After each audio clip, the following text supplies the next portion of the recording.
Baik, Assalamualaikum warahmatullahi wabarakatuh. Perkenalkan, nama saya Muhammad Aris Munandar Imam. Saya berasal dari kelas BKC 2022, NIM 220404501017. Jadi, pada proposal kuantitatif saya mengambil judul pengembangan media lembar kerja Watermelon Slash Needs sebagai media layanan bimbingan pribadi di SMKN 4 Takalar. Baik, eh, mengapa saya mengambil penelitian ini? Karena melihat dari beberapa media-media layanan bimbingan dan konseling yang pernah ada, belum ada yang mengaitkan dengan teori kebutuhan Abraham Maslow, piramida kebutuhan. Kemudian dari situlah saya mengembangkan sebuah lembar kerja dengan model seperti potongan semangka dengan desain yang disesuaikan dengan teori kebutuhan Abraham Maslow. Adapun rumusan masalah yang saya buat yang pertama yaitu bagaimana mengembangkan media lembar kerja Watermelon Slash Needs yang valid, praktis, dan efektif untuk bimbingan pribadi di sekolah. Kemudian yang kedua yaitu seberapa efektif penggunaan media Watermelon Slash Needs terhadap keefektifan layanan pribadi di SMKN 4 Takalar. Kemudian yang ketiga yaitu bagaimana hasil validasi uji coba media tersebut terhadap siswa. Kemudian bagian C yaitu tujuan penelitian pengembangan. Yang pertama yaitu menghasilkan media lembar kerja, tak lain yaitu Watermelon Slash Needs sebagai media refleksi kebutuhan siswa. Yang kedua yaitu untuk mengetahui efektivitas penggunaan media ini atau Watermelon Slash Needs terhadap keefektifan layanan pribadi di SMKN 4 Takalar. Kemudian yang terakhir yaitu mengetahui kelayakan, kepraktisan, dan efektivitas media berdasarkan hasil validasi dan uji coba. Kemudian manfaat penelitian. Yang pertama, nilai teoritis.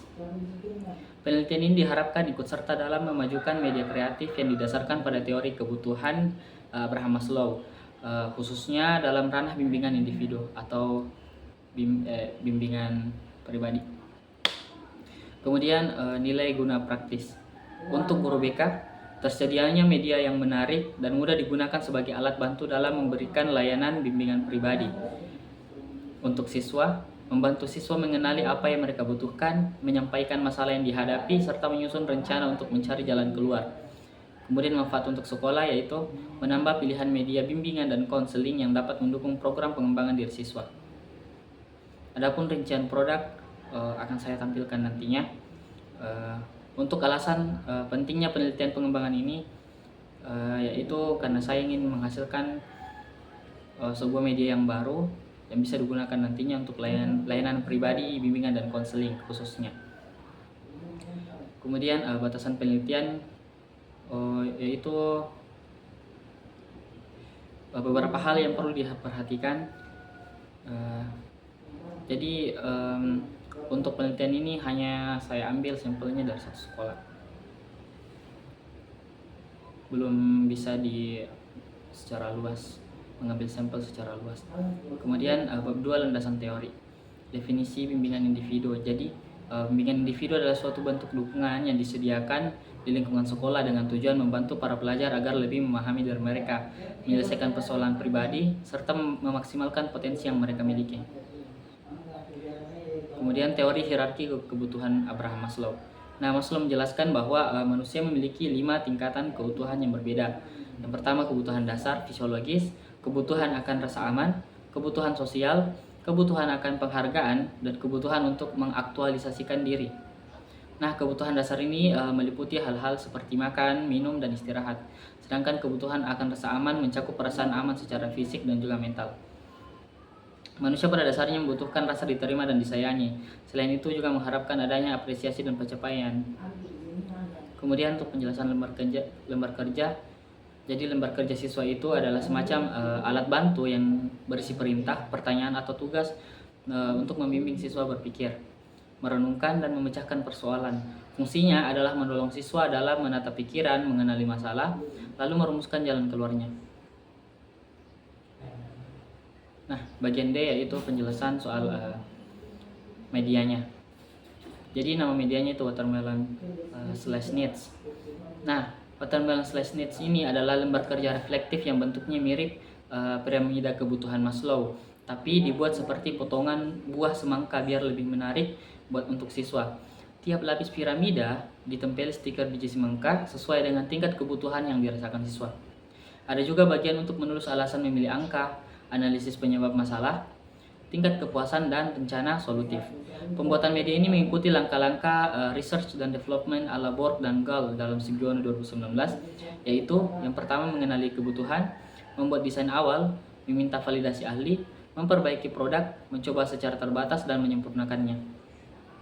Kemudian pada alur pemikiran atau kerangka pikir, yaitu jadi dalam riset ini saya berasumsi bahwa penggunaan media visual yang menggugah dan reflektif akan memotivasi siswa untuk menyadari apa yang mereka butuhkan, menguraikan persoalan yang tengah dihadapi, serta merancang langkah-langkah perbaikan. Harapannya media ini dapat membantu guru BK dalam memandu percakapan yang lebih intim dan menghasilkan solusi yang tepat. Bab 3, metode riset. Jadi metode riset di sini yaitu pastinya R&D, Research and Development, karena tujuan saya adalah menciptakan produk baru, yaitu media lembar kerja yang nanti akan kita uji. Nah, menurut Sugiono, R&D merupakan cara riset yang digunakan untuk mewujudkan produk khusus dan mengukur seberapa efektif produk tersebut. Kemudian bagian B, tahap pengembangan. Yang pertama, penentuan potensi dan isu.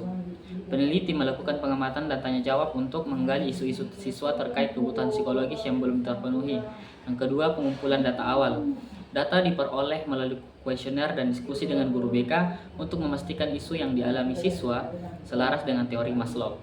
Yang ketiga, rancangan awal produk. Dibuatlah desain lembar kerja ini yang bernama Watermelon slash Needs, yang di dalamnya terdapat piramida kebutuhan, tempat menempel stiker, serta alat untuk melakukan refleksi.